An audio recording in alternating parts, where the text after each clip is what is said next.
Hello everyone. तो जैसे जैसे एनटीपीसी के नए नए अपडेट्स आते जा रहे हैं उससे ये तो समझ में आ रहा है कि जल्द ही सेवन्थ फेज होने वाला है और सीबीटी 2 भी आने वाला है। ठीक है, कल परसों लोको पायलट का भी बहुत कुछ पैनल लिस्ट क्लियर हुआ है। ठीक है, टेक्नीशियन का भी हुआ है। तो नोटिफिकेशंस बहुत जल्दी जल्दी आ रहे हैं। इससे ये कंफर्म है कि कुछ बहुत जल्द ही सेवन्थ फेज़ के लिए नया नोटिस आ जाएगा कि कब एग्ज़ाम होने वाला है, और सीबीटी 2 और ग्रुप डी।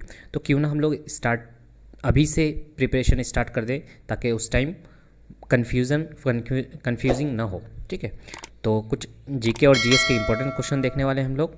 आप अगर ग्रुप डी, सीबीटी 2 या सेवन्थ फेज़ का एग्ज़ाम देने वाले हैं तो इस वीडियो को देखिएगा। ठीक है, तो शुरू करते हैं कुछ क्वेश्चन से। Who was little dynamite? किन को लिटिल डायनामाइट बोला जाता था? ऑप्शंस दिए हुए हैं: अर्जुन रानातंगा, रमेश कुलू वितेहारना, अरविंद डिशल्वा, सनत जयसूर्या। तो इसका आंसर हो जाएगा रमेश कुल्लू विथारना। ठीक है, ये श्रीलंका के प्लेयर हैं। ठीक है, तो इनको लिटिल डायनामाइट बोला जाता था। ठीक है, इनको कुल्लू भी बोला जाता था। ठीक है, या कालू डायनामाइट, लिटिल डायनामाइट। ठीक है, तो ये याद रखने का है। उसके बाद नेक्स्ट है हु वाज टाइफून? टाइफून किन को बोला जाता था? ठीक है, Freddie Trueman, Frank Tyson, Wesley Hall, Ray Lindwall. तो इसका आंसर हो जाएगा फ्रैंक टाइसन। ठीक है, तो ये रेयर क्वेश्चंस है, आपको देखने को में हो सकता है सामने में आ जाए। ठीक है, तो ये भी इंग्लैंड के प्लेयर थे क्रिकेट के। ठीक है, तो इनको टाइफून करके बुलाया जाता है, फ्रैंक टाइसन या फिर टाइफन टाइसन भी बोलते थे। ठीक है, टाइफून टाइसन। ठीक है, नेक्स्ट कुरुक्षेत्र जो है द फेमस बैटल मेंशनाइड इन महाभारत। ठीक है, वाज लोकेटेड नियर। तो महाभारत में जो कुरुक्षेत्र की बात कर रहे हैं हम लोग ना, तो वो कहाँ पे है एक्चुअली में? Rawalpindi, Meerut, new Delhi, Ambala city. ठीक है, कुरुक्षेत्र जो है वो कहाँ पे है? तो इसका आंसर हो जाएगा अम्बाला सिटी।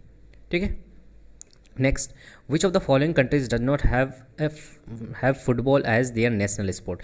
इनमें से कौन सा कंट्री है जिसका नेशनल स्पोर्ट फुटबॉल नहीं है? यानी कि 3 का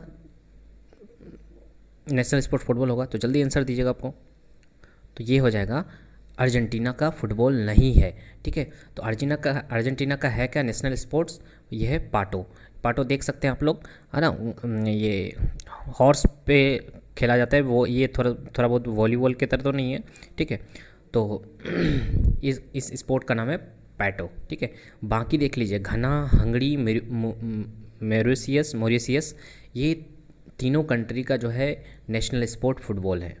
तो अगर मॉरिशियस का पूछ ले के नेशनल स्पोर्ट क्या है तो फुटबॉल हो जाएगा। ठीक है, next Hindustan socialist Republic association was founded by. Hindustan socialist Republic association was founded by, तो ये हो जाएगा भगत सिंह।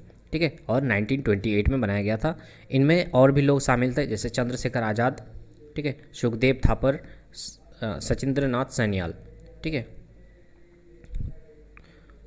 1928 में भगत सिंह के द्वारा हिंदुस्तान सोशलिस्ट रिपब्लिक एसोसिएशन बनाया गया था। राइट टू इन्फॉर्मेशन एक्ट कब इफेक्ट में आया था? ठीक है, 2005, 2006, 2007, 2008।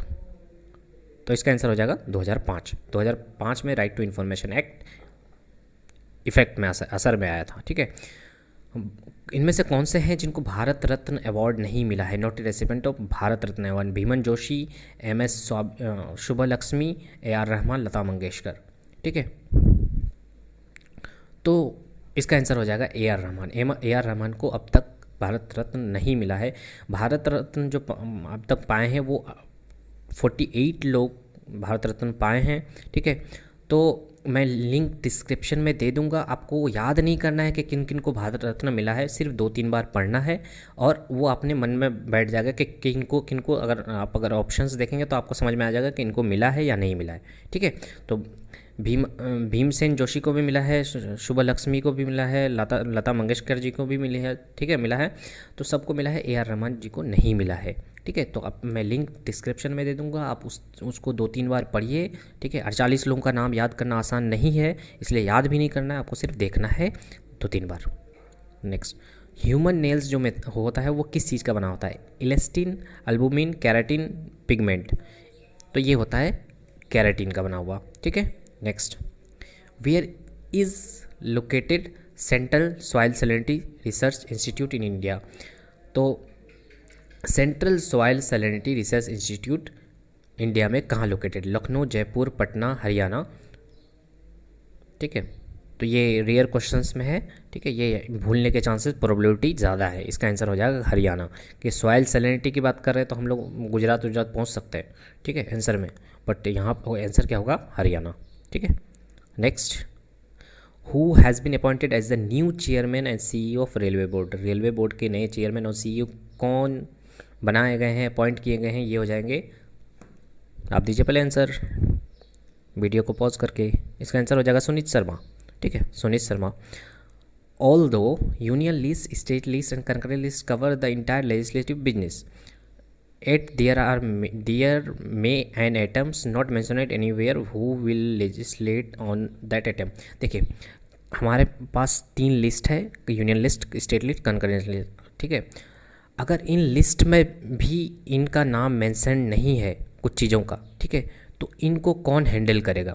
तो इसका ऑप्शन दिया है parliament only, state legislative only, both, या नन ऑफ दिस। तो इसका आंसर हो जाएगा पार्लियामेंट ओनली, ठीक है। जिसका जिक्र कहीं पे भी नहीं है उसको कौन ये करेगा? पार्लियामेंट, जिस एटम का, ठीक है।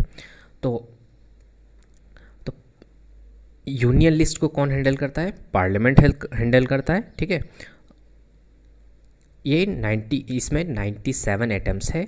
स्टेट लिस्ट को कौन? बाय स्टेट गवर्नमेंट, ठीक है। और इसमें कितने एटम्स है? 66 एटम्स है। और कंकरेंट लिस्ट को 52 एटम्स है, और ये पार्लियामेंट और स्टेट दोनों के द्वारा, यानी कि सेंटर और स्टेट दोनों के द्वारा ये किया जाता है, ठीक है। कंकरेंट लिस्ट को अगर आगे बढ़ाना हो तो बढ़ाया जाता है, दोनों पे डिस्कशन होता है, ठीक है, दोनों का डिस्कशन।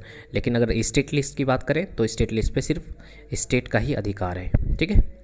तो 97, 66, 52 ये नंबर्स याद करके कर लेने हैं आपको, ठीक है। Next, article 340 of the constitution of India provides for the appointment of the commission to investigate for the improvement of. तो आर्टिकल 340 कहता है कि आप इन्वेस्टिगेट कीजिए कि किस कमीशन को इम्प्रूव किया जाए। तो ये किसके लिए आर्टिकल 340 है? Socially and educationally backward class, socially and economically backward class, educationally and economically backward class, yes schedule caste and schedule tribe. तो किन के लिए 340 है, ठीक है, ताकि उनका कंडीशन और इम्प्रूव किया जा सके, ठीक है। तो ये हो जाएगा socially and educationally backward class के लिए आर्टिकल 340। अब आर्टिकल 338 की बात करें एंड 338A की बात करें तो ये schedule caste and schedule tribes के लिए आता है, ठीक है, ठीक है। होप सो आपको ये वीडियो पसंद आई होगी। तो सिर्फ इसमें 12 ही क्वेश्चन थे। तो आप कमेंट करके बताइए कि आपने अगर 7th फेज़ देने वाले हैं तो आपने अपनी स्टडी स्टार्ट की है या नहीं की है। स्टार्ट नहीं की है तो प्लीज़ स्टार्ट कर लीजिए, और आपने जितने भी क्वेश्चंस के आंसर दे पाए हैं उनको कमेंट सेक्शन में लिखिए कि 12 में से कितना सही हुआ है, ठीक है। तो कंपटीशन बहुत हाई होने वाला है, तो प्लीज़ प्रिपरेशन स्टार्ट कर लीजिए, ठीक है। और कमेंट सेक्शन में ये भी बताइए कि आपने आज क्या क्या स्टडी किया, ठीक है। अगर पढ़ाई स्टार्ट कर दिए हैं तो कल क्या स्टडी करने वाले हैं या आज क्या क्या स्टडी किए हैं, प्लीज़ कमेंट सेक्शन में बताइए। Thank you so much for watching.